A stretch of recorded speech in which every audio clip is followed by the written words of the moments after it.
স্বদেশ বিদেশ উছলি উঠিছে তোমার নবীনতন্ত্র, আকাশ বাতাস ধ্বনিয়া তুলিছে তোমার মহান মন্ত্র। স্বদেশ বিদেশ উছলি উঠিছে তোমার নবীনতন্ত্র, আকাশ বাতাস দুনিয়া তুলিছে তোমার মোহন মন্ত্র। আমরা স্বামী বিবেকানন্দের আদর্শে কিভাবে জীবন গঠন করতে পারি সেই প্রসঙ্গে বেশ কয়েক সপ্তাহ ধরে আলোচনা করছি। আসলে আমাদের মনে পড়বে একটা কথা বা স্মরণ করে নিতে পারি, 1985 সালে তখন রাজীব গান্ধী প্রধানমন্ত্রী ছিলেন। সেই সময় তিনি একটি কমিটি করেন। উদ্দেশ্য যে যেমন বিভিন্ন দিন হয় না, এই যে mother's day, father's day, teachers day, doctors day, তেমনি তার মনে হয় যে আমাদের জাতীয় যুব দিবস কিন্তু একটা হওয়া উচিত। তারপর তিনি ঠিক করলেন আর কমিটি করতে হবে। সেই কমিটি ওপর দায়িত্ব দিলেন যে জাতীয় যুব দিবস কবে করা যায়, মানে কোন দিনটি বা কার জন্মদিনকে আমরা জাতীয় যুব দিবস হিসেবে উদযাপন করব বা অবজার্ভ করব, সেটা ঠিক করার জন্য। সবথেকে আনন্দের বিষয়, এবং হয়তো আমরা অনেকে বিস্মিতও হতে পারি, যে সেই কমিটিতে কিন্তু অনেকে ছিলেন, কিন্তু সেই মিটিংয়ে ফাইনাল যে রিজলিউশন বেরিয়ে এসেছিল, যে সিদ্ধান্ত বেরিয়ে এসেছিল, সর্বসম্মতিক্রমে, লক্ষ্য করতে হবে, কারোর আপত্তি ছিল না, সবাই একটি মত দিয়েছিলেন যে স্বামী বিবেকানন্দের জন্মদিন জাতীয় যুব দিবস হওয়া উচিত। তিনি সত্যিকারের যুবদের নায়ক। এবং সেই জন্যই কিন্তু 12ই জানুয়ারি, 12 জানুয়ারি সেই যে ঠিক হলো জাতীয় যুব দিবস হিসেবে উদযাপিত হয়। এবং আমরা দেখি এখন সরকার থেকে জাতীয় যুব সপ্তাহ হয়, পালন করা হয়, বিভিন্ন রকম অনুষ্ঠান হয়, স্বামী বিবেকানন্দের জীবন ও বাণী নিয়ে আলোচনা হয়, স্কুল, কলেজ, বিশ্ববিদ্যালয়, বিভিন্ন ক্লাব কমিটি, রক্তদান শিবির হয়। এই রক্তদান শিবির হয়, সেখানেও তো একটা দান। আসলে স্বামীজি মানেই হচ্ছে দাও। স্বামী বিবেকানন্দের জন্মদিনটি কেন জাতীয় যুব দিবস হিসেবে সবাই একটি মত দিলেন সে বিষয়ে আমরা যাচ্ছি না। এটুকু ভাবতে পারি যে এত বিদগ্ধ মানুষ যারা ছিলেন, বিচক্ষণ মানুষ, তাদের সবার কাছ থেকে এখানে কোনো রকম কোনো দ্বিমত এলো না। তার মানে এর পেছনে এমন কিছু একটা সত্য আছে, যে সত্যকে আমাদের আবিষ্কার করতে হবে, আমাদের জন্য, সমাজের জন্য, দেশের জন্য। ছোট্ট ছোট্ট করে কিছু কথা আমরা ভাবনা ভাগ করে নিই। যারা ছাত্রছাত্রী আছো, স্কুল, কলেজ, ইউনিভার্সিটিতে পড়ছো, তাদের কিন্তু অনেকের মনে হতে পারে যে আমরা তো এখন পড়াশোনা নিয়ে ব্যস্ত।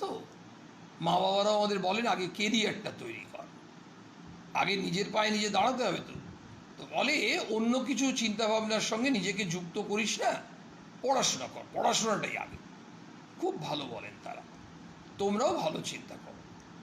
যদি পড়াশোনাই করলে, পড়াশোনা করে একটি কেরিয়ার তৈরি করলে, জীবনে প্রতিষ্ঠিত হলে, কিন্তু এই পড়াশোনা করতে করতে একটা জিনিস তো করা যায়, যে আমাদের মনের মধ্যে যেমন history, geography, English, Bangla, science, যার যেমন সাবজেক্ট আছে, বিভিন্ন সাবজেক্টের জিনিসপত্র তো আমরা মনে রাখছি, পড়াশোনা করতে গেলে মনে রাখতে হয়। তাহলে এত সব যদি মনে রাখতে পারি, তাহলে মনের মধ্যে কিছু ভাবনাকেও তো আমরা জাগিয়ে রাখতে পারি। সেই ভাবনাটা কি? কিছু ভালো ভাবনা। ভালো ভাবনাটা কী ধরনের? আরে ভাবনা আবার ভালো খারাপ, যেমন আর রান্না হলো, আমরা বাড়িতে যখন খাই তখন বলি হ্যাঁ এটা এটা খুব ভালো হয়েছে, মা ফাটাফাটি করেছো আজকে, বাড়িতে তোমরা বলো। তো আসলে তোমাদের ভালো লেগেছে সেদিন, কোথাও নেমন্তন্ন খেতে গেছো, একটা বা দুটো আইটেম বলছো এটা কিন্তু আনপ্যারালাল হয়েছে, আর দুটো আইটেম বলছো এত মানে ভালো হয়নি ভালো হয়নি। তাহলে ভালো মন্দ বিচার করার মতো ক্ষমতা রান্নার ক্ষেত্রে যদি হয়ে থাকে, তাহলে অনেক কিছুর ক্ষেত্রেই হতে পারে। কোন ভাবনা ভালো ভাবনা, এটা উদাহরণ যে আমরা যখন সুপ্রতিষ্ঠিত হব, আমরা জীবনে নিজের পায়ে নিয়ে দাঁড়াবো, চাকরি করি, ব্যবসা করি, যাই করি, এতদিন তো অন্য কোনো দিকে মন দিইনি, পড়াশোনাটাকে আমাদের মূল বিষয় ছিল, খুব ভালো জিনিস। এবার আমরা রোজগার করছি, তো আমাদের ভালো ভাবনা ছিল এই ধরনের যে আমরা যখন প্রতিষ্ঠিত হব, আমার নিজের জন্য কিছু করব, পরিবারের জন্য কিছু করব। এবার ভাবনাটা ছিল যে আমরা কিছু আমাদের আশেপাশের মানুষের জন্য কিছু করব। আশেপাশে মানুষের জন্য কিছু করবে বললে আমাদের মনে হতে পারে তাহলে আমরা দেশের জন্য কি করলাম। আশেপাশে আমরা 5-6টা 10টা মানুষের জন্য যদি কিছু করলামও, তাহলে প্রথম কথা কী করলাম সেগুলো পরে আসা যাবে। আমরা যদি কিছু করলামও, তারা আমার পরিবারের নয়, আমার আত্মীয় নয়, অথবা তাদের জন্য কিছু করলাম, আমি তো এখন রোজগার করছি, তো তাহলে আমার দেশের জন্য কি করা হলো। আসলে ধরে নেওয়া যাক যে যারা যে যেখানে থাকে, যে যে রাজ্যে থাকে, আমরা কোনো রাজ্যের নাম বলছি না, যে যে রাজ্যে থাকে, যে যে শহরে থাকে, যে গ্রামে থাকে, যে শহরতলিতে থাকে, যে পাড়ায় থাকে, প্রত্যেকে নিজের নিজের অঞ্চলের আশেপাশের কয়েকজনের জন্য একটু ভাবল। এই ভাবনা যদি আমরা একসঙ্গে যোগ করি একত্রিত হয়ে, তাহলে কি দেশের জন্য হলো না? ভারতবর্ষ এত বড় দেশ, ভারতবর্ষের জনসংখ্যা এই গত 2-3 মাস ধরে অনেক সময় খবরে উঠে আসছে যে 135 কোটি 140 কোটি জনসংখ্যার দেশ। তো এত বড় ভারতবর্ষের জন্য আমরা কি করতে পারবো, আমার কতটুকু ক্ষমতা, যখনই আমি ভাবতে যাবো তখন পিছিয়ে যাবো। আর যদি একজন বলে আরে ভাই তুই 4-5টা লোকের জন্য করতে পারবি, হ্যাঁ পারবো। তাহলে এখন 4-5টা লোকের জন্য, কাদের জন্য? আমাদের আশেপাশে হয়তো কোনো গরিব মানুষ আছে, হতেই পারে, সেই গরিব মানুষদের একটু অসুবিধার কথাটা জানার চেষ্টা করলাম, তাদের অসুবিধাটা কি একটু জানার চেষ্টা করলাম, সেই অসুবিধাটাকে আমরা দূর করার জন্য কিছু করতে পারি কিনা। আমরা দেখলাম যে আশেপাশে কিছু মানুষ আছে যারা গরিব নন, খুব বৃদ্ধ, বেশিরভাগই কিন্তু একেবারে বার্ধক্যের যে মানে জরা, সেই রোগে জর্জরিত। এখন বার্ধক্য এমন একটা জিনিস মানুষকে প্রায় পঙ্গু করে ফেলে। তো এখন আমরা দেখলাম যে আমরা যে কোনো কারণেই হোক, আমাদের কিছু বন্ধু বাইরে চাকরি করছে, আমাদের কিছু বন্ধু এখানে চাকরি করছে, আমরা একটা ইউনিট তৈরি করলাম, একটা সংঘ, ছোট্ট একটা গ্রুপ তৈরি করলাম। গ্রুপকে আমরা ভাবলাম যে আচ্ছা যারা এখানে আছে তারা অ্যাটলিস্ট আশেপাশে যে ওল্ড কাপলরা আছে, বৃদ্ধ দম্পতিরা আছে, তাদের কাছে প্রত্যেক দিন হোক বা একদিন দুদিন পরে পরে হোক বা সপ্তাহে 2 দিন হোক, তাদের কাছে যাব, একটু কিছুক্ষণ বসবো, তাদের সাথে গল্পগুজব করবো। তাদের ছেলে মেয়েরা তো এখানে থাকে না, তো তারা আমরাই তাদের পুত্রকন্যা প্রতিম, তাদের সঙ্গে সময় কাটালাম। আর তাদের কাছে এমনও হতে পারে তাদের সঙ্গে গিয়ে ওই বিকেলে আমরাই গিয়ে একটু হয়তো চাটা করলাম, নিয়ে চা বিস্কিট বা একটু সামান্য কিছু হয়তো মুড়ি তেলে ভাজা তাদেরকেও দিলাম, আমরাও নিজেরা খেলাম, একটু গল্প করলাম, আবার চলে এলাম। এমনও হতে পারে হয়তো তাদের সপ্তাহে যা জিনিস দরকার সেগুলো তো সপ্তাহে আমরা বাজার করে দিয়ে এলাম। আর যে কোনো সময় বললাম কোনো দরকার হলে আমাদের কিন্তু ফোন করবেন, আমরা সঙ্গে সঙ্গে চলে আসবো। এই যে ভাবনাটা, তাহলে যারা এদের কিন্তু আমরা কোনো কিচ্ছু দিলাম না, টাকা পয়সা দিলাম না, কিচ্ছু দিলাম না, তাদের টাকার অভাব নেই তো, কিন্তু তারা যেটা খুব নিঃসঙ্গ বোধ করছিলেন। আমরা এগুলো ছোট্ট ছোট কাজ। স্বামীজি আসলে একটা ওয়ার্ড বলছেন, দাও, মানে অনেক কিছু শব্দ ব্যবহার করেছেন, আমরা স্বামীজির একটা ওয়ার্ড নিলাম, দাও। আচ্ছা, এবার আমরা যখন দিতে যাই তখন আমরা লিস্ট করতে পারি কি দেব। স্বামীজি শুধু দাও বলেছেন, মানে ইংরেজিতে আমরা গিভ। পরীক্ষা হলে ঢুকেছে সবাই, পরীক্ষার খাতা পেয়ে যা হয় পেন দিয়ে নাম টাম লিখে সব হয়েছে। এবার কাজ করতে করতে হয়তো অঙ্ক পরীক্ষা, এবার জ্যামিতি পেন্সিল লাগবে, স্কেল লাগবে, এ পাশে একজন বসে আছে, ও পাশে একজন বসে আছে একটা বেঞ্চের দুটো কোণায়। একজন পাশের দিকে তাকিয়ে দেখলো সেটা কিন্তু এমন পরীক্ষা যে পরীক্ষা হয়তো নিজেদের স্কুলে হচ্ছে না, নিজেদের প্রতিষ্ঠানে হচ্ছে না, হয়তো পাবলিক এক্সাম। সে তাকে চেনেও না, কিন্তু সে দেখলো, বুঝতে পারছে সে কি অস্বস্তি বোধ করছে। আলটিমেটলি হয়তো জানতে পারলো যে পেন্সিল, হয়তো স্যারকে ডেকে বলেছে, ইনভিজিলেটরকে ডেকে, আমার পেন্সিল বক্সটা আনতে ভুলে গেছি। এই ছেলেটি পাশ থেকে শুনলো বা মেয়েটি পাশ থেকে শুনলো, বলছে স্যার আপনি যদি অনুমতি দেন আমি কিন্তু পেন্সিল দিতে পারি। এই যে পেন্সিলটি ওকে অনুমতি নিয়ে দিল, ওই মুহূর্তে কিন্তু ওই পেন্সিলের দাম 2 টাকা 3 টাকা, কিন্তু ওই মুহূর্তে সেই বাচ্চাটা, সেই ছেলেটি কিন্তু পেন্সিল কিনতে যেতে পারত না। ঘটনা হচ্ছে ওই মুহূর্তে ও যেটা দিল সেটা সব থেকে বড় প্রয়োজন ছিল ওই পরীক্ষা হলের ভেতরে। হয়ে গেল, এতে কিন্তু ও কোনো টাকা দিল না। একটা ছেলে পরীক্ষায় খুব ভালো করেছে, পরীক্ষা মানে স্কুল কলেজের না, গানের কম্পিটিশন হয়েছিল, প্রতিযোগিতা, খুব ভালো গান করেছে, আর দেখা গেল ফার্স্ট হয়েছে। আমরা তাকে সবসময় কি সবাই তাকে উপহার দেব? খুব বাহবা দিলাম, খুব বাহবা দিলাম, বাহ বাহ বাহ খুব ভালো করেছো, পিঠ চাপড়ে দিলাম, বাহবা দিলাম, টাকা খরচ হয়নি। পেন্সিল দিলাম, পরীক্ষা হলে আমারই পেন্সিলটা দিলাম, টাকা খরচা হয়নি। 3, একজনের মা মারা গেছে, খুব মোরজ একটি ছেলে, তার মা মারা গেছে, ছেলেটির মানসিক অবস্থা কি, তাকে গিয়ে কয়েকদিন ধরে খালি সঙ্গ দিচ্ছি, সান্ত্বনা দিচ্ছি, তাকে বললাম কোনো এবার সব সময় আমরা তোর পাশে আছি, এই যে ভরসা, সাপোর্ট দিচ্ছি, 1 টাকাও খরচ হলো না। রাস্তা দিয়ে যাচ্ছি, একজন বয়স্ক ভদ্রলোক, তিনি যাচ্ছেন, কোনো রকমে একেবারে পারছেন না, একটা থলি নিয়ে সে হাঁটতে পারছেন না, সেইভাবে হাঁটছেন।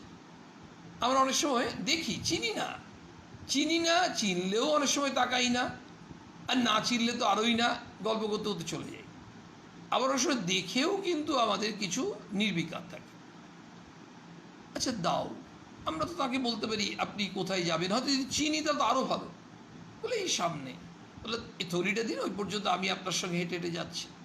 আর যদি চিনি তো আরও ভালো, গিয়ে দিলাম, আমরা থলিটা পৌঁছে দিলাম, একটু হাতটা বাড়িয়ে দিলাম যাতে হাতটা উনি ধরতে পারেন। একটা কিছুতেও কিন্তু আমরা কোনো টাকা খরচা করলাম না। তাহলে দাও কথাটার সঙ্গে টাকার কি কোনো সম্পর্ক নেই? আছে, দাওয়ের মধ্যে টাকাও আছে, আবার টাকা নেই এমন এক্সাম্পলই আমরা কয়েকটা করলাম। কেন? আমাদের সাধারণ মানুষের মন হচ্ছে যে আমরা দিতে চাইব মানেই অর্থের প্রয়োজন। আমরা কতকগুলো প্র্যাকটিক্যাল উদাহরণ থেকে বুঝলাম যে টাকা ছাড়া অনেক কিছু দেওয়ার আছে। তাহলে টাকা কাকে দেব? যেখানে প্রয়োজন। ধরা যাক একটি অভাবী লোক খেতে পাচ্ছে না, আমরা বাস স্ট্যান্ডে দেখলাম, তাকে হয়তো খাবার কিনে তাকে খাইয়ে দিলাম, তখনও টাকা লাগলো, ঠিক আছে। এবার আমাদের অনেক সময় মনে হতে পারে আমরা কি করে, যদি একটা জায়গায় আমাদের আশেপাশে, গ্রামেরই আশেপাশেই দেখি যে অনেকগুলো অভাবী পরিবার, আমরা কি করে, যদি তাদের আর্থিক প্রয়োজন হয়, আমরা কি করে মেটাবো? খুব ছোট্ট কথা, স্বামীজি বলছেন একা কিছু করতে যেও না, একটু সঙ্গবদ্ধ হয়ে কাজ করো, মানে কয়েকজন মিলে কাজ করো। কেন কয়েকজন মিলে কাজ করতে গিয়ে আমরা অনেক সময় কেন করতে পারি না? আমাদের এই সঙ্গগুলো ভেঙে যায় কেন? ছোট্ট ছোট্ট সঙ্গ, ছোট্ট ছোট্ট গ্রুপগুলো ভেঙে যায় কেন? আমাদের কোথাও একটা এই সঙ্গের যে মাথা হয়েছে, যে লিডার, সে সবসময় মনে করে আমি সেক্রেটারি, আমি তো এটা বলবো, ও সেটা করবে, মানে অন্যদের কোনো গুরুত্বই দিচ্ছে না। আমাদের কেমন হওয়া উচিত? সঙ্গের সেক্রেটারি ওই বাচ্চা ছেলেটার মতো। কোন বাচ্চা ছেলেটা? যে বাচ্চা ছেলেটা ওই পাতে লেবু দিয়ে আসছে, ওকে কিন্তু জ্যাঠামণি আর কিছু দিতে দেয়নি। তার জেঠু হয়তো ওই বাড়িটার দায়িত্বে আছে, বাড়িতে বিয়ে বাড়ি চলছে, দুপুরে অনেক মানুষ একসঙ্গে খাচ্ছে, পাতা পেড়ে দেওয়া হচ্ছে, আর সেই সুন্দর ডাল, আলু ভাজা, বেগুন ভাজা, ভাত, তরকারি, মাছ ইত্যাদি হচ্ছে, সবই রাঁধুনি দিয়ে রান্না হয়েছে, যা হয় বহু জায়গায়। বাচ্চা ছেলেটা কিন্তু একেবারে কেঁদে কেটে বলেছে আমাকে কিছু দিতে হবে, ও লেবুর টুকরোটা দিয়ে এসছে। ছেলেটা খুব আনন্দ যে আমি লেবু দেওয়ার সুযোগ পেয়েছি। তাহলে সেক্রেটারি যদি একবার চিন্তা করে, আমি ওই বাচ্চা ছেলেটা হব, আমি সুযোগ পেয়েছি এই সঙ্গে থাকা। আমি তো একদম এক্সট্রা কোয়ালিটি কোনো সুপিরিয়ার পার্সন কেউ নই, আমরা সবাই সদস্য। আমরা কাজটা দায়িত্বটা ভাগ করে দেবো, ডিভিশন অফ লেবার। এই যখনই দায়িত্ব ভাগ করে দেবো, যখনই একজন দায়িত্ব পাচ্ছে, তারও কিন্তু আনন্দ হয়। এই যে আমাদের আজকে যারা শ্রোতারা, যুবক যুবতীরা আছো, আপনারা যারা আছেন, যখন আপনারা বিভিন্ন প্রশ্ন করেন, প্রস্তাব দেন, কত আনন্দ হয় তোমরা যখন প্রশ্ন করো। কেন? কারণ আমরা সবাই মিলে তো আলোচনায় বসেছি বারবার। এই আলোচনা বলতে পারি, গল্পে বলতে পারি, আড্ডা বলতে পারি, এখানে কোনো বক্তৃতা হচ্ছে না। কিন্তু আমরা একদম ভ্রান্ত ধারণা, সম্মেলনে একজন মঞ্চে দাঁড়িয়ে বক্তৃতা দিচ্ছে আর ওখানে 250 মানুষ শুনছে হয়তো, কিন্তু অনেকের অনেক সময় মনেও হয় হয়তো ও কি বলছেন, এমন কিছু ভালো হচ্ছে না, বিরক্ত হচ্ছে, এই হচ্ছে সে হচ্ছে, আমাদের কিছু বলারই সুযোগ দিচ্ছে না। কিন্তু ওই সম্মেলনে অনেক সময় প্রশ্নোত্তর অধিবেশন থাকে 20 মিনিট, আধ ঘন্টা, তখন কিন্তু মানুষের খুব উৎসাহ, আরে আমি এবার প্রশ্ন করবো, উত্তর দেবেন, আমি তারপর একটা কথা বলবো। তো সেজন্য আমি প্রায় বলি না যে আমরা এইভাবে আলোচনা করি, গল্প করি, আড্ডা দিচ্ছি। এবং সেই জন্য আমাদের কাছে এটা খুব আনন্দদায়ক, মানে আমার কাছে খুব আনন্দদায়ক। এই জন্যই বলছি যে প্রশ্নগুলো যখন আসে তখন আমরা মিউচুয়ালি শেয়ার করি। তাহলে এই যে স্বামীজি দেওয়ার কথা বললেন, কিন্তু দেওয়ার সঙ্গে সঙ্গে আমাদের কি থাকে, যেমন আজকাল এটা বেশি হয়েছে, হয়তো বহু বছর আগে এই চলটা এত ছিল না।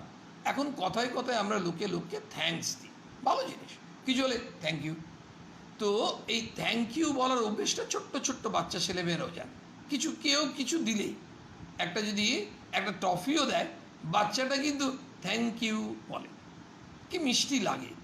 কিন্তু এই বাচ্চাটাকে মা বাবা কিন্তু আগের থেকে শিখিয়েছেন, বা টিচার মিস শিখিয়েছেন থ্যাংক ইউ বলতে হয় কেউ কিছু দিলে। কিন্তু ঘটনা হচ্ছে এবার বড় হয়েছে, বাচ্চাটা বড় হয়েছে, কিন্তু বাচ্চাটাকে আমরা একটা জিনিস শিখেছি, থ্যাংক ইউ দেবে। এবার ওই বাচ্চাটা কিন্তু ভেতরে আরেকটা জিনিস শিখতে পায়নি, আমরা এটাকে দিইনি। তো ওই অভিমন্যুর মতো অবস্থা, ঢোকার রাস্তায় জানে, বেরোবার রাস্তায় জানে না। মানে বিষয়টা হচ্ছে যে তুমি যখন বড় হবে, তখন তুমি হয়তো কাউকে একটা টফি দিলে, তুমি কিন্তু ভেবো না যে সে তোমাকে থ্যাঙ্কস দেবে, নাও দিতে পারে। মানে তুমি এটা মনে করে রাখো যে তুমি কাউকে দিচ্ছ, তার মানেই সে তোমাকে কিছু দেবে মানে মিনিমাম হলো থ্যাঙ্কস দেবে, সেটা ভেবো না। রেদার তার মনের মধ্যে এটা তৈরি করা যেতে পারে যে তুমি এটা চেয়েও না মনে মনে। আরে তুমি যদি কখনো কোথাও কিছু করতে পারো, তুমি জানবে ভগবান তোমাকে বেছে নিয়েছেন। ওই যে বাচ্চা ছেলেটা, ও ভাবছে আমাদের বাড়িতে তো অনেকগুলো ছোট আছে, আমাকে কিন্তু লেবুটা দেওয়ার জন্য সুযোগ দিয়েছে। এই দেওয়া কথাতে মনে হলো, এই লেবু দেওয়ার কথাতেই আমাদের কিন্তু ক্যাটারিং বিজনেস খুব ভালো। এখন ইভেন্ট ম্যানেজমেন্ট হয়েছে বহু জায়গায়, শহরে ইভেন্ট ম্যানেজমেন্ট খুব চলছে। মানে একজন তারা দায়িত্ব নিলে সমস্ত কিছু করে দেবেন, একেবারে A to Z। মানে যার বাড়িতে মেয়ের বিয়ে, তাদের কিছু ভাবতেই হবে না, শুধু টাকাটা দিয়ে দিলেই হলো। কিন্তু একটা জিনিস ভাবতে হবে যে সবার তো সেই ধরনের আর্থিক সামর্থ্য নেই। আচ্ছা, কেটারারকে দেওয়া ক্যাটারিং সিস্টেম, এটা খুব ভালো একটা ব্যবসা, মানুষও ক্যাটারারকে দিয়ে দেয়, ক্যাটারার সুন্দর করে দেয়, এটাও সুন্দর। কিন্তু আজ যদি ধরে নেওয়া যায় একজনের মেয়ের বিয়ে, তার কিন্তু সামর্থ্য নেই ক্যাটারারকে দিয়ে বাড়িতে লোক খাওয়ানো, মানে হয়তো খুব কাটছাট করেও 100 জন লোককে খাওয়াবে, কিছু আত্মীয়, পাড়া প্রতিবেশী। এই 100 জন লোককে খাওয়াতে গেলে ক্যাটারারে যা হিসেব দিচ্ছে, তাতে কিন্তু এই মেয়ের বাবার মাথায় হাত। ওই আশেপাশে কয়েকটা ইয়াং ছেলে আছে তোমাদের মতো, তোমরা গিয়ে বললে মেসোমশাই কোনো চিন্তা করবেন না, 100 জন মানুষকে খাওয়াতে হবে, কি খাওয়াবেন বলুন, সেগুলো আমরাই বাজার করব, আমরা রাঁধুনি নিয়ে আসব, সমস্ত কিছু করে আমরা নিজেরা একেবারে গামছা পরে পরিবেশন করব, আপনাদের কোনো চিন্তা নেই। একেবারে সুষ্ঠুভাবে কাজটা উদ্ধার হয়ে গেল। কিন্তু ওই ভদ্রলোকের বেশ কিছু হাজার টাকা বেঁচে গেল, সেই টাকা দিয়ে তিনি মেয়ের বিয়ের বাকি খরচটা অ্যারেঞ্জ করতে পারবেন। এই মানুষটির কাছে এই ইয়াং ছেলেরা গিয়ে একটা টাকাও দেয়নি, কিন্তু যেটা দিল সেটা হচ্ছে শ্রম, পরিশ্রম, যেটা দিল সে সময়। এই সময় এবং শ্রম যেটা দিল এটা তো কম কিছু নয়। তাহলে আমরা এর মাধ্যমে কি পাবো? ওই ভদ্রলোক বলবেন যে তোমরা খুব ভালো ছেলে, তোমাদের মতো ছেলে দরকার দেশে, বলতে পারেন। আমরা কিন্তু ওগুলো গুরুত্ব দিলাম না। আমরা শুধু করলাম যে আমরা একটি মানুষ অসুবিধায় পড়েছিলেন, অসহায় বোধ করছিলেন, আমরা তার পাশে দাঁড়াতে পারলাম। মানে আমাদের তো সুযোগ তেমনি পাওয়া যায় না বড়। বাহ, কি সুন্দর, করার পর খুব আনন্দ হচ্ছে। এই আনন্দটা কেন?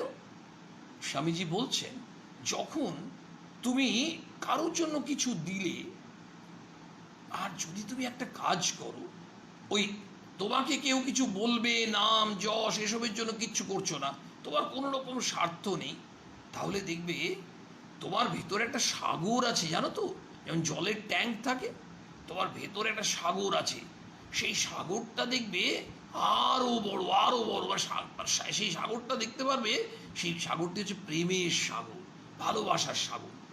তুমি এত নিজেই বুঝতে পারবে তোমার ভেতরে একটা অন্য শক্তি আসছে। সেই শক্তিটার নাম হচ্ছে ভগবৎ শক্তি। তোমার মধ্যে ওটা আছে, কিন্তু তুমি বুঝতে পারতে না।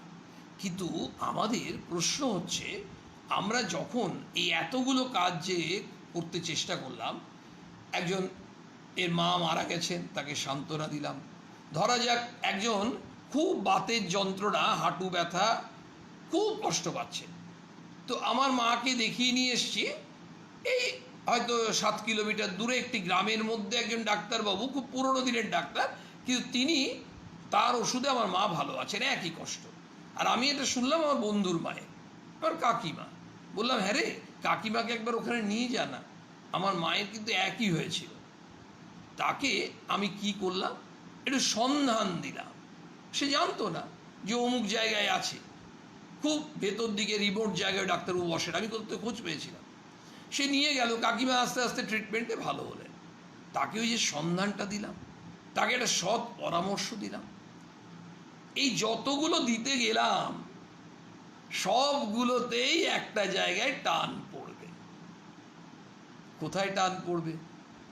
না, ব্যাংকের টাকায় নয়। কারণ ব্যাংকের টাকা তো ওই কাউকে যদি রুটি খাইয়েছি, একটু আলু কিনে দিয়েছি, সেখানে সে 10 টাকা, 20 টাকা, 50 টাকা, 100 টাকা। কিন্তু বেশিরভাগ ক্ষেত্রে আমরা যতগুলো উদাহরণ নিলাম, কোথাও কিন্তু টাকা লাগেনি। আর সব থেকে মজার ব্যাপার হচ্ছে, ওইখানে টাকা লাগলেও ওই টাকাটাও তো আমি দেবো না। যদি আমার কাছে প্রচুর টাকা থাকে, তাতেও আমি একটি অভাবী মানুষকে খাওয়াবো না, পারবো না খাওয়াতে। এই যে করোনা রিলিফ হচ্ছে, উম্পুন রিলিফ হয়েছে, এত এত রিলিফ, প্রচুর মানুষ যেমন ঝাঁপিয়ে পড়েছে, পাশাপাশি কিন্তু অনেক মানুষ তাদের আর্থিক সামর্থ্য থাকা সত্ত্বেও তারা কিন্তু নির্বিকার থেকেছে। বহু গ্রামের ভাইরা কাজ করতে গিয়ে এটার সম্মুখীন হয়েছে। তারা নিজেরাই বলছে যে আমরা দেখেছি, আমাদেরকে খালি বলেছে আমরা তোমাদের সঙ্গে আছি, কিন্তু তারা এগিয়ে আসেননি। তাহলে বিষয়টা কি? টাকা তো তাদের আছে, কিন্তু টাকাটা থাকলেও তো টাকাটা দিতে পারছে না। আর যেখানে টাকার ব্যাপার নেই, সেখানেও তো এগিয়ে আসতে পারছে না। আমাদের পাড়াতে আশেপাশে কি বৃদ্ধ মানুষ নেই? আমরা কজন এই চিন্তা ভাবনা করি যে অন্ততপক্ষে তাদেরকে আমরা উইকে, যারা ইয়াং ছেলেমেয়েরা, আমরা গিয়ে একবার উইকে 1 দিন বা 2 দিন ভিজিট করব? কিছুই না, তাদের সঙ্গে আধ ঘন্টা সময় কাটাবো, আমাদের পড়াশোনার ক্ষতি হয়ে যাবে? নিশ্চিত নয়। আমাদের বাড়িতে, প্রত্যেকের বাড়িতে, প্রায় প্রত্যেকের বাড়িতে কমন চল, একজন মাসি বা দিদি আসে। এই মাসি বা দিদি বা কাকিমা, যে আমরা যা সম্বোধন করি, তিনি আসেন, তিনি বাসন মেজে দেন কিংবা ঘর পরিষ্কার করে চলে যান। আমরা কজন তাকে জিজ্ঞেস করি, মাসি তোমার ছেলেটা কোন ক্লাস হলো গো? 4 গো দাদা। বলছি 4? তো কেমন পড়ছে? বলে আমাদের এক গরিব মানুষ, কোথায় মাস্টার দেব, কি দেব, যা পড়ছে পড়ছে, কিছুই বুঝি না, একদম মন নেই। আমরা কজন এগিয়ে গিয়ে বলি, মাসি তুমি কিন্তু সপ্তাহে 1 দিন 2 দিন আনলে ভালো হয়, 1 দিন তো আনতেই হবে। ওই ভাইটিকে আনবে, আমি এই দিনগুলো ওই সময় ফাঁকা থাকি, ওকে নিয়ে আসবে, ও আসবে আমার সঙ্গে খাবে, আমি ওকে পড়িয়ে দেবো, তারপর নিজে এখানে পড়বে। মাসিকে ভালোবেসে আমরা কজন এগিয়ে গিয়ে বলি? কিন্তু আমাদের ক্ষমতা নেই ক্লাস 4-এর বাচ্চাকে পড়ানো, আমাদের ক্ষমতা নেই যে আমার খাবারটার থেকে ভাগ করে সেই বাচ্চাটাকে খাওয়ানো। আমার ক্ষমতা নেই, একটি ভালোবাসা উৎসাহ দিয়ে ওই ক্লাস 4-এর ওই দরিদ্র বাড়ির ছেলেটা সেই পরে বড় হয়ে কত বড় হতে পারে? হতে পারে না। আসলে এই যে এখানে কথা বলতে বলতেই অনেক প্রশ্ন, কিন্তু ঘটনা হচ্ছে আমাদের খুব সুন্দর একটি প্রশ্ন এসছে আলোচনা, বলছেন অনেকের মুখেই শুনছি করোনা পরিস্থিতির জন্য বেকার যুবক যুবতীদের সংখ্যা অনেক বেড়ে যাবে, তাহলে আমাদের মতো যুবক যুবতীদের ভবিষ্যৎ কি হবে? এখন ঘটনা হচ্ছে যে এই ভেবে হয়তো আরও বেশি অবসাদ আসছে। ভালো ঘটনা যে এই যে ভাবনা চিন্তাটা আসছে যে অনেক, এখন তারা তো নিশ্চয়ই শুনছে যে অনেক বেকার যুবক যুবতী হবে। কেন বেকার যুবক যুবতী কেন হবে? সেই প্রসঙ্গে এই প্রশ্নের উত্তরে আসছি। যেখানে আমরা ছিলাম সেখানটা একবার ফিরে যাই। তাহলে সেখানে আমরা কি করলাম? ওই মাসিকে বললাম যে তুমি ওই ছেলেটিকে নিয়ে এসো। তাহলে এই যতগুলো কাজ আমরা চিন্তা করলাম, এগুলো কার কাজ? আমার ব্যক্তিগত কাজ নয়। তাহলে আমি আশেপাশে বাড়ির মানুষের জন্য কিছু করার চেষ্টা করছি, তার মানে আমি সমাজের জন্য কিছু করার চেষ্টা করছি, দেশের জন্য কিছু করার চেষ্টা করছি। কিন্তু এই করতে গিয়ে যে চেষ্টা করছি বা চেষ্টা করব ভাবছি, টাকা দিতে গেলেও তাই। কিন্তু এগুলো সব কিছুর জন্য যেটা লাগবে সেটা, তার জন্য পুঁজি লাগবে। পুঁজি, ব্যাংকে পুঁজি নয়, কারণ ব্যাংকের পুঁজি দিয়ে তো আমি মানুষকে উৎসাহ দেবো না, ব্যাংকের পুঁজি দিয়ে তো মানুষকে সান্ত্বনা দেবো না, ব্যাংকের থেকে টাকা তুলে নিয়ে এসে তো ওই মেসোমশাই মাসিবার কাছে গিয়ে সঙ্গ দেবো না। তাতে সময় দিয়েছি, সঙ্গ দিয়েছি, কাউকে বাহবা দিয়েছি, কাউকে পরামর্শ দিয়েছি, অমুক ডাক্তারের কাছে গেলে বাতের যন্ত্রণা ঠিক হবে। এই যে আমাদের খুব স্বাভাবিকভাবেই এই যে কাজগুলো করতে যাব, তাহলে পুঁজিটা কোথায়? ব্যাংকে দরকার নেই। হ্যাঁ, এক জায়গায় দরকার আছে, সেটা হচ্ছে আমাদের হৃদয়ে সেই পুঁজিটা থাকতে। সেই জন্য স্বামীজির কথাটা হচ্ছে, দাও আর ফিরে নাহি চাও, থাকে যদি হৃদয়ে সম্বল। সম্বল থাকতে হবে তো। আমরা প্রায়ই বলি আমার টাকা কোথায়, আমি লোককে সাহায্য করব। মানে আমার সম্বল কই? আমার নিজেরই খাওয়ার চলে না তো লোককে খাওয়াবো? আসলে সেটাও আমরা সত্যি কথা বলি না। আমাদের কিন্তু আর্থিক এত অভাব নেই অনেক মানুষেরই, যারা আমরা বলি কথায় কথায় এই ধরনের আমরা একটা ক্যাসেট বাজাই, কিন্তু এইগুলো যে বাজাই আমরা নিজেরাই জানি যে আমরা নিজেরা মিথ্যাচার করছি। 50টা টাকা দেওয়ার মতো আমার সামর্থ্য নেই, অথচ এখনই যদি আমার ছেলে বা একজন বয়স্ক ভদ্রলোক তার নাতি একটা খেলনা কিনবে, ঝোঁক ধরে একটা বড় ক্যাডবেরি কিনবে, একটা ক্যাডবেরির দামই তো আজকাল ছোটো ক্যাডবেরি হলেই 45-50 টাকা, একটু বড় হলেই 100 টাকা। তখন কিন্তু আমাদের টাকাটা বেরিয়ে আসছে। ওই 50 টাকা দিয়ে একটা ক্যাডবেরি কিনে দিতে পারছি, কিন্তু যদি শুনি যে একজনের মেয়ের বিয়ে হচ্ছে না, সেখানে 50 টাকা দিতে গিয়ে বলছে আমার কোথায় টাকা যে তার মেয়ের বিয়ের কথা ভাববো। আসলে বিষয়টা হচ্ছে হৃদয়। আমরা ভাবি না আমাদের ছেলেমেয়েরা যদি ওই পাশে বয়স্ক মানুষকে গিয়ে আধ ঘন্টা সময় দিয়ে আসে, ওর পরীক্ষাটা খারাপ হয়ে যাবে। আসলে ব্যাপারটা কি হচ্ছে, আমাদের হৃদয়টা সংকীর্ণ হয়ে আছে, সেই জন্য হৃদয়টা সম্প্রসার হচ্ছে। যেই হৃদয়টা বড় হবে, সঙ্গে সঙ্গে হৃদয়ে কি থাকবে? সম্বল। মানে হৃদয়ে সম্বলটা কি? হৃদয়ের সম্বল কি? হৃদয়ের সম্বলের নাম ভালোবাসা। ওই ভালোবাসা, কিন্তু ভালোবাসা দিয়ে কি বেকার যুবক যুবতীদের চলবে? যে প্রশ্নটা উঠে এসছে, যে করোনা সমস্যাতে শোনা যাচ্ছে যে অনেক বেকার যুবক যুবতীদের সংখ্যা বেড়ে যাবে। এটা কিন্তু আমরা সবাই শুনতে পাচ্ছি, বাস্তব। নিউজেও বিভিন্ন অর্থনীতিবিদরা যখন বলছেন, তারা বিশ্লেষণ করে বলছেন যে দেশের অর্থনীতির যে অবস্থা, অনেক বেকার হবে। অলরেডি কিন্তু অনেক চাকরি চলেও গেছে, আগামী দিনেও হতে পারে। তাহলে যুবক যুবতীরা ভাবছে যে আমাদের মতো যুবক যুবতীদের ভবিষ্যৎ কী হবে? আচ্ছা, সমস্যা কখনো কি আসেনি? দেশের ওপর, বিশ্বের ওপর কি কখনো কোনো সমস্যা আসেনি? Is it the first time the problem we are going to face? আমরা কি সম্মুখীন হচ্ছি? আমরা হয়তো ওই সমস্যা দেখিনি, সমস্যা এসছে। দুর্ভিক্ষ, মহামারী, প্লেগ, বন্যা, যুদ্ধ এসেছে, হচ্ছে, ভবিষ্যতেও যে হবে না কেউ আমরা বলতে পারবো না। তাহলে ভবিষ্যৎ একটা বিরাট। আমরা প্রথমেই যদি ভেবে নিই যে এই যারা, প্রথমে আমাদের কথা ভাববো কেন? আগে তো আমাদের ভাবতে হবে এই বেকার যুবক যুবতীদের কী হবে, যাদের চাকরিটা চলে যাচ্ছে তাদের কথাও একটু ভাবি। সেই ভাই বোনেরা এমন হতে পারে, সেই ভাই বোনেরা এমন বেকার যারা হচ্ছে, তাদের পরিবার হয়তো ওই ছেলেটির রোজগারের উপর নির্ভর করে আছে। তার বাবা মা দুজনের কেউই কোনো কাজ করতে পারেন না, অক্ষম হয়ে গেছেন। অনেকের হয়তো বাবা মারা গেছেন, মা একা, সেই মায়ের যা খরচ সেই ছেলেটির ওপর নির্ভর করেছে, অন্ধের যষ্টি। তখন সেই ছেলেটি কি করবে? সেই ছেলেটি চুপচাপ বসে থাকবে? নিশ্চয়ই নয়। এখানের জন্য, এই জন্যই স্বামীজির বাণী, প্রথমে সবাইকেই বলছি, আমরা কিন্তু শুধু উমপুন বা এই করোনা নিয়ে ভাববো না, আমরা স্বামীজির বাণী পড়া অভ্যেস রাখবো। যদি প্রতিদিনও 5 মিনিটও স্বামীজির বাণী পড়ি, একটা হোক দুটো হোক, আমরা শক্তি পাবো, আমাদের হতাশা কাটবে। আমরা জানি যে খিদে পেয়েছে, তখন কিন্তু স্বামীজির বাণী পড়লে হবে না, কারণ স্বামীজি কোথাও বলেননি যে একটা ক্ষুধার্ত মানুষ তাকে বসে বসে তুমি বা আমি যে কেউ বলছি তা নয়। কিন্তু আমাদের ঘটনা হচ্ছে যে আমাদের বিভিন্ন সমস্যা তো আগামী দিনেও আসবে। স্বামীজি যেখানে বলছেন সেটা বলছেন গো ফরওয়ার্ড, তুমি এগিয়ে যাও। তোমার কাছে সামনে যে সমস্যা আসবে নিশ্চিত জানো যে সমস্যা আসবে, উনি বলেই দিচ্ছেন সমস্যা আসবে, কিন্তু ফেস দ্য ব্রুটস। এবার আমরা ধরা যাক যারা এই মুহূর্তে বেকার হলো, তাদের কিছু হলেও সেভিংস থাকতে পারে, সেই দিয়ে হয়তো কিছুটা সামলাচ্ছে। হয়তো খুব আপনজনের কাছে প্রয়োজন হলে একটু, মানে যে বন্ধু হোক, আত্মীয় হোক, প্রতিবেশী হোক, যাদের একটু হৃদয়বত্তা আছে, তাদের কাছ থেকে হয়তো একটু আর্থিক সাহায্যও নিতে হতে পারে। এবার সবাই কিছু না কিছু পড়াশোনা শিখেছে। ধরা যাক এই পড়াশোনা শেখার সুবাদে ওই আশেপাশে অঞ্চলে অনেককে অনুরোধ করলো যে আপনার ছেলেটি বা আপনার মেয়েটিকে আমি কিন্তু এই সময় একটু মানে গাইড করতে পারি খুব যত্ন করে, আমার হাতে সময়ও প্রচুর আছে, এবং আমি চেষ্টা করব যৎপরোনাস্তি ওকে ভালো করে শেখাতে। খুব স্বাভাবিকভাবেই XYZUVW 6 জনকে অ্যাপ্রোচ করলে একজন বা দুজনও তাকে অ্যাকসেপ্ট করতে পারে।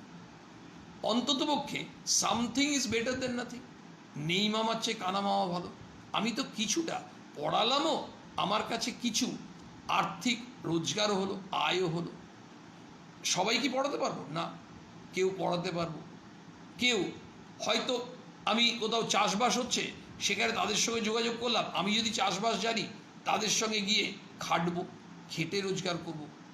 কোথাও হয়তো ফরেস্ট ডিপার্টমেন্টের সঙ্গে যোগাযোগ করলাম, কোনো দোকানে, বিভিন্ন দোকানে অনেক সময় হয়তো স্টাফ দরকার হতে পারে, সেখানে যোগাযোগ করলাম। এমনি বিভিন্নভাবে অ্যাপ্রোচ করলাম, কিন্তু নিরন্তর চেষ্টা করলাম কোনো না কোনোভাবে আমার কিন্তু আবার আরেকটা চাকরি হওয়ার আগেও, আরেকটা কাজ হওয়ার আগেও ইন্ডিপেন্ডেন্টলি কিছু না পারলেও অনেক সময় অনেকে ওই বাড়িতেই হয়তো একটু টিফিন তৈরি করছে সকালবেলায়, আশেপাশে বাড়িগুলোতে হয়তো যারা আছেন তাদেরকে বলেন যে সকাল বিকেল আমি একটু ঘরের রান্নাই করছি, যদি আপনারা আমার কাছে একটু নেন জিনিসপত্র। হয়তো এখন এই মুহূর্তে নিতেও সাহস করবেন অনেকে, কিন্তু কোনো না কোনো হয়তো ড্রাই জিনিস, অনেকে সেই জন্য তরকারিও বেচছে, ফলও বিক্রি করছে, কিন্তু কোনো না কোনোভাবে আমি কিছু স্ট্রাগল করব। স্বামীজি ওই জন্য বলছেন তোমার কাছে সমস্যা আসবে, ফেস দ্য রুটস। এবারে যে প্রশ্নটা উঠে এসেছিল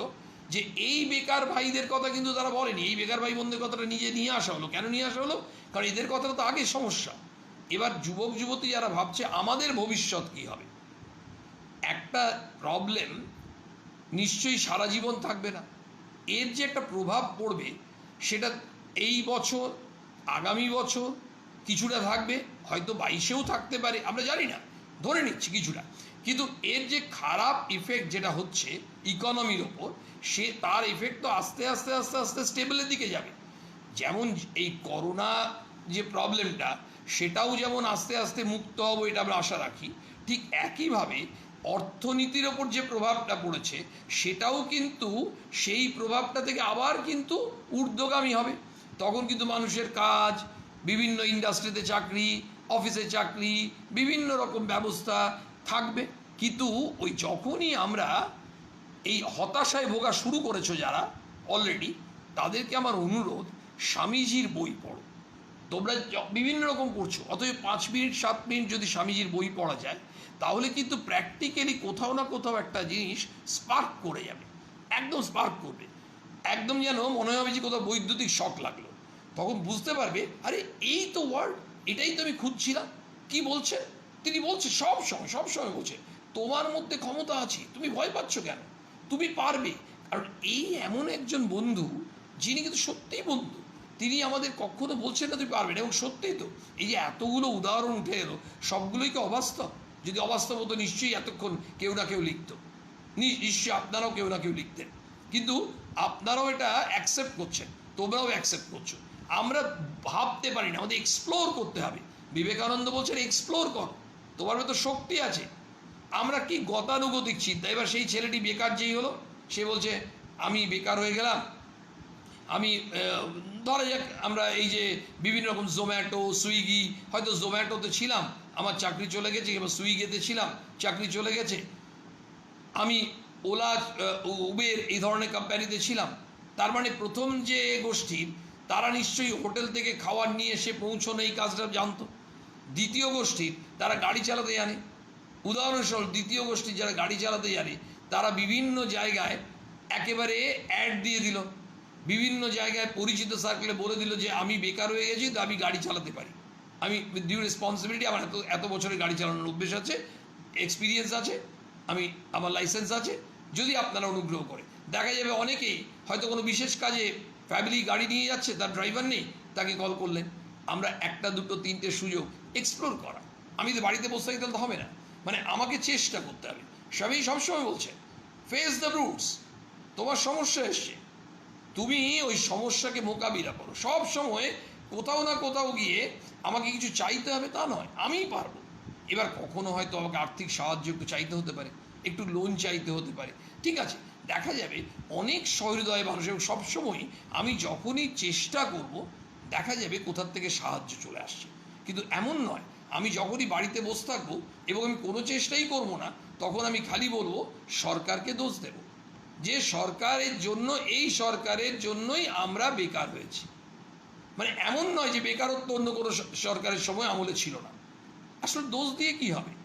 কারণ পাশাপাশি আরও 10 জন উদাহরণ দেবে, কেন আমরা তো কাজ পেয়ে গেছি, তারপরে তারা চেষ্টা করেছে। স্বামী ঈশানও বলছে তোমার মতো পোটেনশিয়াল আছে, তোমার মতো অনন্ত শক্তি আছে, অনন্ত সম্ভাবনা আছে, you can do anything and everything, তুমি সব পারো। একবার দাঁড়াও তো, মাঠে বেরোও তো, কিছু না কিছু পারছো কিনা। খুব স্বাভাবিকভাবে অনেকে তারা হয়তো কারখানায় চাকরি করতেন, অন্য ধরনের চাকরি, এই সময় চাকরি চলে গেছে, একদম অনেস্টলি স্পিকিং বাজারে তরকারি নিয়ে বসে গেছে।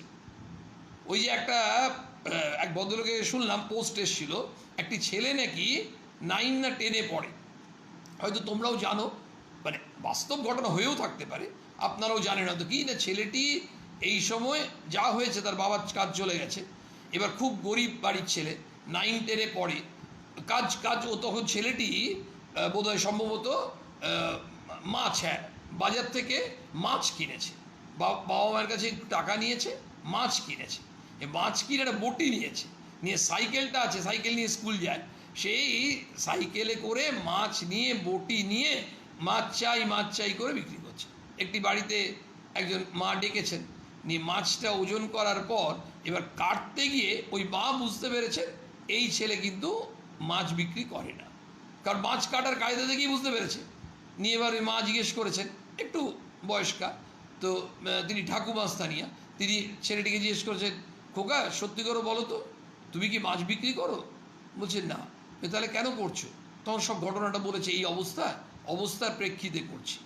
বলছেন তোমাকে ইয়ে করতে হবে না, তুই মাছটা, তখন ওই ভদ্রমহিলার ছেলে এসছে, সেই ছেলে পরে বাড়ির থেকে এসে ওকে মাছের যা দাম সেটা আরও 1000 টাকা মতো দিয়েছে। তো ছেলেটি নিতে সংকোচ বোধ করেছে, তো বলছে না এটা নাও, হ্যাঁ, তুমি বাড়িতে তুমি আর এখন মাছ বিক্রি করো না, তুমি বরং এটা দিয়ে এখন চলো, তারপরে আস্তে আস্তে তুমি পড়াশোনাটা করো। তাহলে ব্যাপারটা হচ্ছে ছেলেটা উদ্যোগী হয়েছে, উদ্যম দেখিয়েছে। যখন উদ্যম দেখালো, সঙ্গে সঙ্গে ও কিন্তু ছেলেটা প্রেস্টিজের কথা ভাবলো না, একদম ভাবলো না, একেবারে সোজা বেরিয়ে গেল, মাছ কিনলো, বটি নিল। ও জানে যে মাছ কাটতে জানে না, কিন্তু ওই ভগবানের নাম নিয়ে বেরিয়ে পড়লো। ওই যে স্বামীজি বলছে তুই বেরিয়ে পড়ো না, বেরিয়ে পড়লো। দেখা গেল ওই ঠাকুমা, তিনি কিন্তু অদ্ভুতভাবে তিনি বুঝতে পারলেন, তিনি বললেন শ্রেয় বরে না, করতে হবে না। এই যে এখনই কথা এসছে, অনেক সময় ঠিকই এই বাঙালি বা আমরা অনেকেই শুধু সমালোচনা করি, ঠিক একদম, এটা অনেক ভেতরে খুব কষ্ট থেকে কেউ একজন বলছে, খুব সুন্দর, যে আসলে আমরা সবসময় সমালোচনা করছি, সব সময়, মানে আমার সমালোচনা করে যে সময়টা নষ্ট করছি, সেই সময় অন্য কিছু ভাবতে পারতাম কিন্তু। বারবার বারবার খালি বলছি আমার কি হবে, এই তো সব চাকরির অবস্থা, এই চলে যাচ্ছে, এই যে প্রশ্নটা উঠে এসেছিল। তাহলে তো যে যুবক যুবতীরা এটা ভাবছো তোমরা, আমি তোমাদেরকে একটা অনুরোধ করব, তোমরা নেগেটিভ ভেবো না, কিচ্ছু না। তোমাদের ভবিষ্যতে তোমরা নিজেরা নিজের পায়ে দাঁড়াবে, প্রথমে এই বিশ্বাস করো। কিন্তু এটা এমন নয় যে টুক করে আমি গুলতি দিয়ে টিপ করলাম আর আম গাছ থেকে আমটা পড়ে গেল, বা একটা পাথর ছুঁড়লাম আমটা পড়ে গেল, সেটা নয়। আমাকে যদি ভাবতে হয় যে আমি চপের দোকান করব, তাহলে আমাকে চপ করা শিখতে হবে, এবং অনেক রকম চপ করা শিখতে হবে, এবং দেখতে হবে চপের দোকানটা আমি কোথায় করবো, ওখানে চপের দোকান চলবে কিনা। মানে সবসময় বুদ্ধি অ্যাপ্লাই করতে হবে, মানে এরকম দুর্বুদ্ধি তো নয়। আমি মূর্খের মতো কাজ করবো কেন? সবাই তো বলছে তোমার মতো বুদ্ধি আছে তো, এই যে। কিন্তু তখন কি হয়, আমি চপের দোকান করব, আমি বিএ পাস করেছি, ইংলিশ অনার্স। এইটা হচ্ছে আমাদের ফলস ইগো, অহংকার। আরে বিএ পাস করেছি, আমি যত বড়ই ডিগ্রি করি না কেন, আমি কি চুরি ডাকাতি করছি নাকি? আমি খেটে খাচ্ছি কেন? যতগুলো রেস্টুরেন্ট, হোটেল, আমরা যখন বাইরে কোথাও যাই, খেতে যাই তো হোটেল রেস্টুরেন্টে। তো হোটেল রেস্টুরেন্ট যদি সেই হয়, তো তারাও তো সেই চপ কাটলেটে ব্যবসা করছে, ডাল ভাত রুটি তরকার ব্যবসা করছে। তাহলে এইভাবে তো মানুষকে দেখলে হবে না, প্রত্যেকটা মানুষকে প্রয়োজন। আমরা কেউ বলতে পারি সমাজে আমি একা চালিয়ে দেবো? এই যে সবাই সবাইকে প্রয়োজন, এটাই আমরা ফিল করি না। আমরা অনেক সময় যাদের টাকা পয়সা আছে, একটু ম্যান পাওয়ার আছে, তারা অনেক সময় ভাবি আমাদের কাউকে প্রয়োজন নেই। কিন্তু এমন এমন ক্রাইসিস আসে যে তখন কিন্তু আমাদের প্রয়োজন হয়। এই তো করোনাতেই কত এলাকাতে শোনা যাচ্ছে এমন অবস্থা যে যেখানে কেউ আক্রান্ত হচ্ছে সেখানে বাঁশ দিয়ে ঘিরে দিচ্ছে সেই জায়গাটা, মানে করে কাউকে যেতে দেবে না। তাহলে ব্যাপারটা দাঁড়াচ্ছে, এই পরিস্থিতিতে টাকা থাকলেই বা কী হবে? বিষয়টা যদি সত্যিকারের সমাজে ভালো সম্পর্ক থাকে, তাহলে অনেক মানুষ ওই বাঁশের বেড়া টপকে গিয়ে তার বাড়ির কাছে গিয়ে সাহায্য দিয়ে আসবে। তাহলে এই যে বিষয়, সেইখানে তার জন্য আমাদেরকে একেবারে মনের জোর রাখতে হবে। স্বামীজিকে শোনা, স্বামীজিকে পড়া, স্বামীজিকে চিন্তা করা, মানে মনের জোরটা বাড়া। আরে যদি বাধাই না এলো, তার মজাটা কোথায়? আমরা কেমন স্বার্থপর হয়ে যাই। ছেলে মেয়েদেরকেও তো অনেক সময় আমরা ভুল নেগেটিভ শিক্ষা দিই, ইয়াং ছেলে মেয়েদের। আমরা বুঝতে পারি না, এই যে সাইকেলে করে অনেক ছেলেদের রাস্তায় ঘাটে দেখতে পাওয়া যায়, শহরে পড়তে যাচ্ছে, স্কুল যাচ্ছে, কত সময় রাস্তার ধারে। কলকাতায় তো বহু জায়গা আছে, বহু জায়গায় কলকাতায় আছে ম্যানহোল খোলা, ম্যানহোলের মুখ ওই যে ঢাকনাটা শুধু গিয়ে লাগিয়ে দেব, আমরা 3-4টে ছেলে আছি, সেটা আমরা করি না। রাস্তার ধারে একটা যাচ্ছি, হঠাৎ করে বড় পাথর, যে কেউ অন্ধকার হোঁচট খেয়ে পড়ে যাবে, আমরা দেখলাম দিনে আলোয়, কিন্তু আমরা ওই পাথরটা সরিয়ে দিই না। আমরা কলার খোসা পড়ে থাকতে দেখলে, আমরা সেই কলার খোসাটা বা পেরেক পড়ে থাকতে দেখলে ওগুলো আমরা সরিয়ে দিই না। কিন্তু এই কলার খোসা, এই পেরেক, এই পাথর, এই ম্যানহোল খোলা অবস্থায় কত দুর্ঘটনা হয়ে যেতে পারে আমরা জেনেও স্বার্থপরের মতো বেরিয়ে যাই। কি এটা কি করতে হবে? ওই তো একটু একটু ভাবা। কার জন্য ভাবা? দেশের জন্য ভাবা। বলে এটা দেশের ভাবনা হলো? হ্যাঁ, দেশের ভাবনা হলো। আরে আমাদের দেশেরই তো একটা মানুষ এখনই পড়ে যেত পাথর হোঁচট খেয়ে, কলার খোসা পড়ে গিয়ে সে 1.5 মাস প্লাস্টার করে পড়ে থাকতো। আমাদেরই তো এক ভাই, এক বোন, এক কাকা, এক মামা, কেউ না কেউ হতো। তাহলে এই যে আমাদেরই কেউ একজন, এই অনুভূতিটা কখন আসবে? যখন হৃদয়টা বড় হবে। সেই জন্যই বিবেকানন্দকে ধরা মানে কি, আমাদের প্রত্যেকে আপামর জনসাধারণের হৃদয়টা ফিল্টার্ড হয়। আসলে আমাদের চিন্তাগুলো যে আছে না, খুব আনফিল্টার্ড চিন্তা। আমরা জলটা ফিল্টার করে খাই এবং খুব সচেতন, জলের ব্যাপারে খুব সচেতন। অ্যাকচুয়ালি আজকাল একটা কিন্তু চারিদিকে বিভিন্ন শহরে জিম খুব হয়েছে। এই কয়েকটা মাস জানি না, জিম হয়তো বন্ধ ছিল, কিন্তু জিম কালচারটা এখন শহরে খুব চলেছে। ছেলেরা, মেয়েরা, একটু মধ্যবয়স্করা জিমে যাচ্ছে হেলথটা ঠিক রাখতে, খুব ভালো জিনিস। তো এটাও তো একটা জিম। এই যে আমরা জিমে বসেছি, এটাই মনটা ঠিক থাকছে। যদি হেলথটা ঠিক থাকা দরকার হয়, যদি দরকার হয়, শিওর শরীর ভালো রাখতেই হবে, তাহলে কি আমরা কেউ অস্বীকার করব যে মনটাকে হেলদি না করতে পারলে শরীর যদি হেলদি হয়ও আমরা কিন্তু আনন্দে থাকতে পারবো না। শরীরটা হেলদি থাকলে চট করে কোনো রোগ আমাকে অ্যাটাক করতে পারবে। এটা করোনা কি বলছে, ইমিউনিটি যাদের খুব বেশি তাদের কিন্তু চট করে অ্যাটাক করতে পারে। সেই বলছে না যে 65 অ্যাবাভ 65 বছরের বয়স্ক ওপর যারা হয় তাদের ইমিউনিটি কমে যায় তো আস্তে আস্তে, আরও যাদের বেশি বয়স তাদের ইমিউনিটি আরও কমে যায়। সেটা বলছে তাদেরকে একটু সচেতন থাকতে বলছে বেশি করে। তার মানে কি, immunity, from the point of immunity শরীর কিন্তু ভালো রাখতে হবে যতটা সম্ভব। তেমনি যদি শরীর ভালোও থাকে, মনটা যদি ঠিক ঠিক না তৈরি হয়, শরীর ভালো রাখার জন্য যোগা করতে পারি, এক্সারসাইজ করতে পারি, জিমে যেতে পারি, হেলথ টনিক খেতে পারি, অনেক কিছু হতে পারে, কিন্তু মনের জন্য কোথায় যাব? কোন জিমে যাব? মনের জন্য কোন মিল্টন টনিক খাবো? আমরা কোন প্রেসক্রিপশনে? আজকাল যদি আমরা সাইকিয়াট্রিস্টদের সঙ্গে কথা বলি, সাইকোলজিস্টদের সঙ্গে কথা বলি, তারা সবাই বলছে মনটাকে ঠিক রাখো। আরে মনটাকে ঠিক রাখার জন্যই তো আমরা বসেছি। মনটা হেলদি রাখা মানে এমন একজন মানুষকে ধরা যিনি একেবারে, যার মনটা হচ্ছে পজিটিভ আউটলুকে পড়ে আছে, যার মন হচ্ছে পিওর। বিবেকানন্দ মানে পিওরিটি, বিবেকানন্দ মানেই হচ্ছে মেন্টাল স্ট্রেংথ, বিবেকানন্দ মানেই হচ্ছে সাহস, বিবেকানন্দ মানেই শক্তি, বিবেকানন্দ মানেই হচ্ছে আমাদেরকে নিরন্তর উৎসাহ দেওয়া, অনুপ্রেরণা দেওয়া। এই যে জায়গাটা, এই যে আমাদের হ্যামারিং হচ্ছে, এগুলো আমরা কিন্তু বর্তমান যুগে বিবেকানন্দকে নিয়ে এসেছি।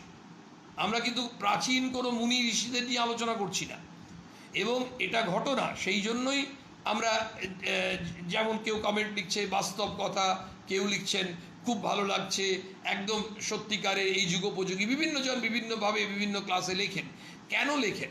কারণ তারা ফিল করছেন তারাও তো এই বাস্তব জগতে থাকেন।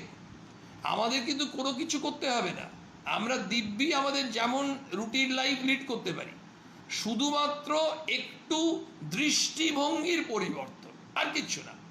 দৃষ্টিভঙ্গির পরিবর্তন করে যদি বেটার থাকা যায়, তাহলে আমরা থাকবো না, কারণ বোকা তো।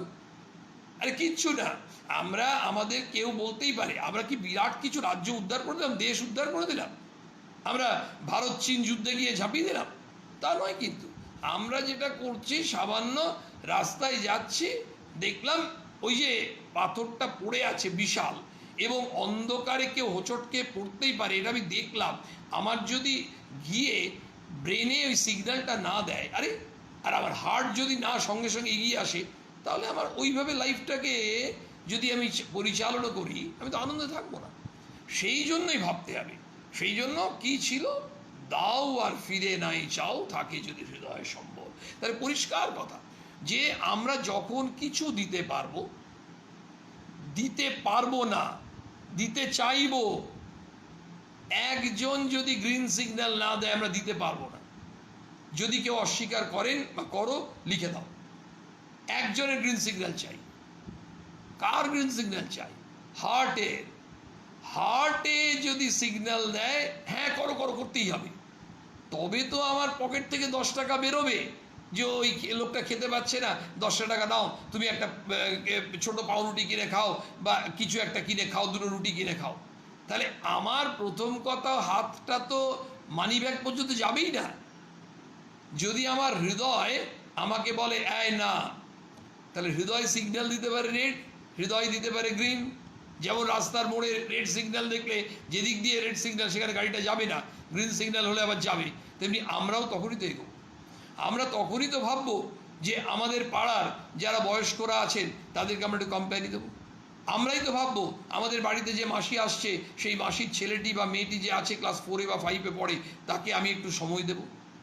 আর যদি এমন করতে পারি, আমাদের অঞ্চলে হয়তো অনেক মাসি কাজ করে, 100টা ফ্ল্যাট আছে, হতেই পারে, দেখা গেল আলটিমেটলি ওদের মিলে হয়তো 15টা মতো ছেলে মেয়ে হচ্ছে, সব 4-5, আমরা সময় দিতেই পারি, দিচ্ছে। আমাদের এই স্বামীজির, এই স্বামী বিবেকানন্দের যুব পাঠচক্রের যে বিভিন্ন জায়গায় আলোচনা হয়, কোনো জায়গায় হচ্ছে, একেবারে অনেস্টলি স্পিকিং, তারা লিটারেলি ক্লাস করছে, নাম দিয়েছে খেলাঘর এক জায়গায়, বিভিন্ন জায়গাতে এই ধরনের হচ্ছে। তারা এগিয়ে এসে তাদেরকে জিজ্ঞেস করেছিলাম একবার, আচ্ছা তোমাদের পড়ার ক্ষতি হচ্ছে না? কি সুন্দর উত্তর দিল, বলছে সপ্তাহে তো একটা দিন আমার পড়েছে, ক্লাস পড়েছে, তো 2 ঘন্টা যদি আসি, তো আমরা তো প্রত্যেক দিন 2 ঘন্টা করে মোবাইল নিয়েই আমরা গেমস খেলি, অনেক কিছু করি। তো যদি আমরা ওই 2 ঘন্টাটা 1 ঘন্টা করে দিই 2টো দিন, তাহলেই তো 2 ঘন্টা বেঁচে গেল, আমার তো কিছুই করতে হলো না। যদি আমরা এইভাবে ভাবনা চিন্তাটাকে জাস্ট বিকশিত করি, ম্যানিফেস্ট করি, মানে এটাকে বলে উদার ভাবনা। এই উদার ভাবনাটা যদি মনের মধ্যে জাগে তাহলেই মেন্টাল জিমের সার্থকতা। মানে আমরা যে আলোচনাটায় আড্ডায় গল্পে বসেছি না, সেটা সার্থক কখন হবে? যখন আমাদের মধ্যে এই পজিটিভ চিন্তাগুলো আসবে। বেকার যুবক যুবতীরা ভাববে না আমরা ডিপ্রেশন, আর চারিদিকে ডিপ্রেশন। আরে বাবা, নিম্নচাপ ডিপ্রেশন, ডিপ্রেশন মানসিক, এই আত্মহত্যা করছে, এই করছে, সে করছে, সব তো নিম্ন ডিপ্রেশন, অবসাদের কারণ। আরে মানসিক অবসাদ আসবে কেন? তার অনেক কারণ থাকতে পারে। তো সেটাই তো স্বামীজি বলছেন, ফেস দ্য ব্রুটস। তোমার জীবনের সমস্যা এসে তুমি ফেস করতে পারছো না, এমন হতেই পারে। মানে কোনো মাসে এমন হতে পারে আর্থিক এমন অবস্থা, মানে পরিবারে চলছে না, কোনো রকম নুন ভাতকে, তুই তাই থাকো, তাই থাকো। এই যে জায়গা আমাদের, যখন তখনই এই যে একজন লিখছে মানে স্বামীজি এই নবজাগরণের যুগে, যখনই যুগে এই যে জাগরণ আসবে, তখনই এই যে অর্থাৎ একটা জাগরণের, আমাদের মধ্যে যে জাগরণ, দেশে একটা জাগরণের প্রয়োজন। এই নবজাগরণের যদি একেবারে দূত বলতে পারি, পথপ্রদর্শক বলতে পারি, আমাদের টর্চ বেয়ারার কাণ্ডারি বলতে পারি, সেই কাণ্ডারি হচ্ছে স্বামী বিবেকানন্দ।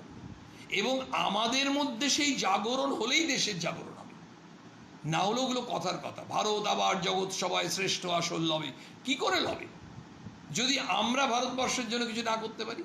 তোমরা যুবক যুবতীরা বিবেকানন্দের কথা শুনে যদি আর জীবনটা গঠন করো, তোমরা আনন্দে থাকবে শুধু নয়, তোমরা হয়তো 4টে 5টা 6টা মানুষের কথা ভাববে। কিন্তু ভাবো তো, যদি এটা তো সিম্পল অঙ্ক, ঐকিক নিয়মের অঙ্ক।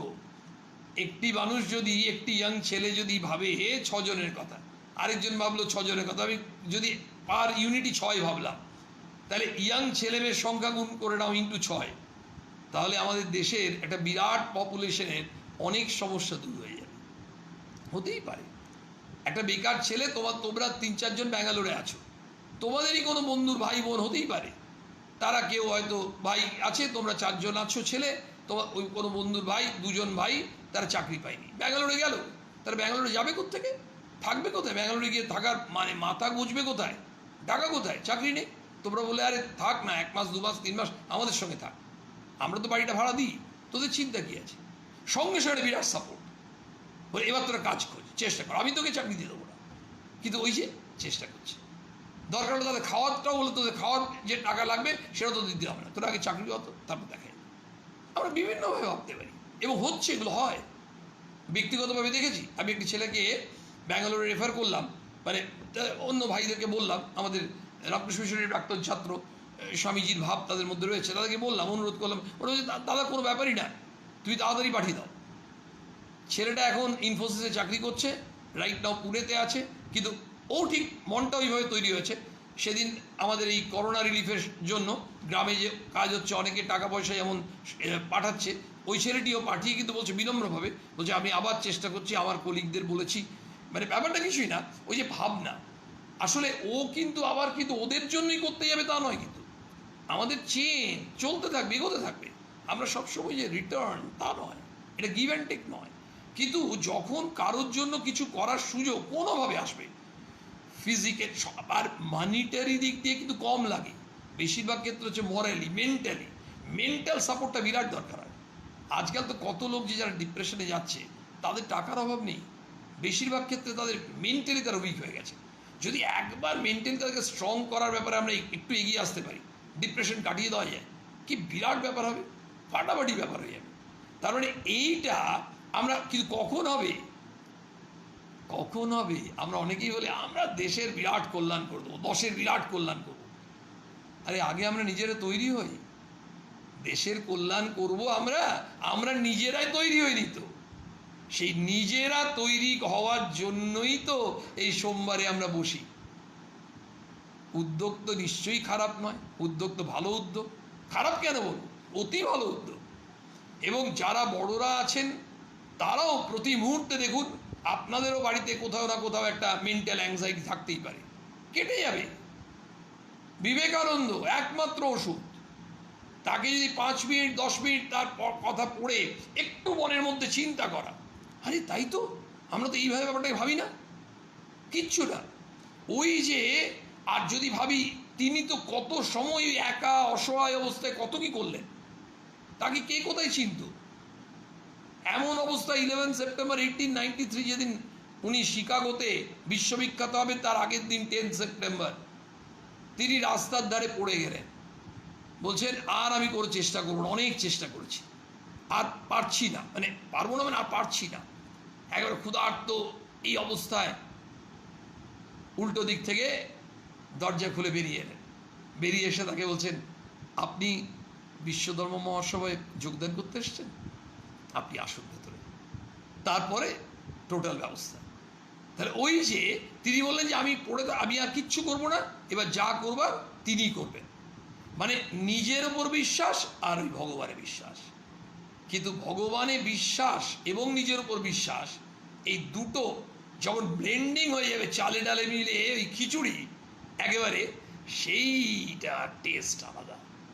তাহলে শুধু নিজের ওপর বিশ্বাস থাকলে হবে না, ভগবানে বিশ্বাস রাখতে হবে। শুধু ভগবানে বিশ্বাস থাকলে হবে না, নিজের ওপর বিশ্বাস রাখতে হবে এবং তার সঙ্গে প্রচেষ্টা করতে হবে। ব্যাস, আমি সব চেষ্টা করছি, আমি মানুষের পাশে দাঁড়াবার চেষ্টা করি, আমারও যখন অসুবিধা হবে ঠিক আমার বিশ্বাস ভগবান কাউকে না কাউকে পাঠিয়ে দেন ঘটনা, কিন্তু ওই ভেবে করবো না। দাও আর ফিরে নাহি চাও, থাকে যদি হৃদয়ে সম্বল। সুতরাং হৃদয়টা সম্প্রসারণ, মনের চিন্তাগুলোকে ফিল্টার করে আরো পজিটিভ, খুব প্র্যাকটিক্যাল প্রবলেম উঠে এসছে আজ এই ক্লাসে, সেগুলো ভাবতে হবে এবং এগুলো শেয়ার করতে হবে আরও যুবক যুবতীদের মধ্যে, যারা ভাবছে আমার পরীক্ষায় কী হবে, এই একাডেমিক সেশন পিছিয়ে যাচ্ছে, অনেকেই বলছে শিক্ষাবর্ষ পিছিয়ে যাচ্ছে, শিক্ষামন্ত্রী এখন কিছু বলতে পারছেন না, বলবেন কোত্থেকে? তিনিও তো জানেন না। তাহলে এই যে আজ যদি 6 মাস পিছিয়েও যায়, ভাগবত অশুদ্ধ হয়ে যাবে না? কত সময় আগে হতো, আজ হয়তো 1969, 70, 75-এর কথা বলছি, তখন অনেক সময় বিশ্ববিদ্যালয়ের সেশনই, মানে পরীক্ষা হলো যে সালে, তার থেকে হয়তো 9 মাস পরে, 1 বছর পরে রেজাল্ট বেরোতো, এমনও সিচুয়েশন গেছে। তো সেই সময়কার যদি আপনারা কেউ আছেন, তাহলে মনে করার চেষ্টা করুন, আপনারাও তো সময়ে দাঁড়িয়ে আছেন, কি বিরাট অঘটন হয়ে যাবে। আর এটা তো কোনো একটা রাজ্যে হয়নি, সারা দেশ জুড়ে হয়েছে, তো সারা পৃথিবী জুড়ে হয়েছে, সব থেকে ভালো এটা। সুতরাং আমাদের সব সময় ওই চিন্তা রাখতে হবে। স্বামী বিবেকানন্দের প্রসঙ্গ করতে করতে আমাদের ভেতরে কিন্তু দুর্বলতা কোথা থেকে কেটে যায়, কিছু না কিছু আমরা করব, এবং শুধু নিজের জন্য নয়, ওই ছোট্ট চিন্তা আমি আমার পাড়ার 3 জনের জন্য করতে পারি। আমরা একটু প্রতিষ্ঠিত হলাম, আমাদের দেখলাম পাড়াতে এসে রাস্তাগুলোর অবস্থা খারাপ, আমরা বললাম এই রাস্তাগুলো করতে কেমন কি খরচ হবে, দেখলাম কিছু করা যায় কিনা। পাড়ার লাইব্রেরিতে বেশ কিছু বই কিনে দিলাম, কেন? আমরা তো সমর্থ আছে, কিন্তু অনেকের বাড়িতে অনেক বই আছে নেই, তারা বললো পাড়ার লাইব্রেরিতেই বই পেয়ে যাবে, আমরা করতে পারি না। আমাদেরই পুরনো বই, ভালো বই থাকে, আমরা গ্রামের লাইব্রেরিতে দিয়ে দিলাম, বিবেকানন্দ দিয়ে কি করলাম, বললাম এখানে যদি গরিব ছেলে মেয়ে আছে তারা যেন বইগুলো পায়। কি সুন্দর। আপনাদের একটা তথ্য জানাই যে আমরা আজকেই আমার সঙ্গে কিছু ইয়াং ছেলেদের কথা হয়েছে, মানে প্রতিনিধি হিসেবে হয়তো একজনের সঙ্গে কথা হয়েছে, আমরা এইভাবে চেষ্টা করার কথা ভাবছি। স্বামীজিকে প্রার্থনা করুন আপনারাও এগিয়ে আসবেন, সবাই মানে বিভিন্নভাবে এগিয়ে আসতে পারবেন, তোমরা এগিয়ে আসতে পারবে। যে অনেক ছেলে মেয়ে আর্থিক অভাবে পড়াশোনা আটকে যায়, স্বামীজি আমাদেরকে বলছেন তোরা কিছু কর, আমরা চেষ্টা করব। আগেও আমরা কখনো করতে গিয়ে দেখেছি, অনেকে এগিয়ে এসছেন, চেষ্টা করব এইভাবে যদি কিছু করা যায়। এইভাবে ভাবতে হবে, বিভিন্ন সেক্টরে আমাদের করণীয় আছে, এবং দৃষ্টিটা শুধু বড় করতে হবে আর মনটা বড় করতে হবে। স্বামীজির কাছে প্রার্থনা, আমরা যেন স্বামীজির শক্তিতে একেবারে শক্তিমান হয়ে আমাদের জীবনের পথে এগিয়ে যেতে পারি। তোমরা যুবক যুবতীরা, তোমাদেরকে অনেক দায়িত্ব দিয়ে গেছেন স্বামীজি, অনেক দায়িত্ব। বলছেন my faith is in the younger generation, the modern generation. যুব সমাজের ওপর, এই আধুনিক যুব সমাজ, তোমাদের উপর ওনার প্রচণ্ড বিশ্বাস, তোমরা অনেক কিছু করবে, সত্যিই করবে। আমরা সবাই স্বামীজির কাছে সেই শক্তি প্রার্থনা করি, আমরা যেন পবিত্র হতে পারি, উদার হতে পারি, নিঃস্বার্থ হতে পারি, প্রকৃত মনুষ্যত্ব অর্জন করতে পারি। জয় স্বামীজি।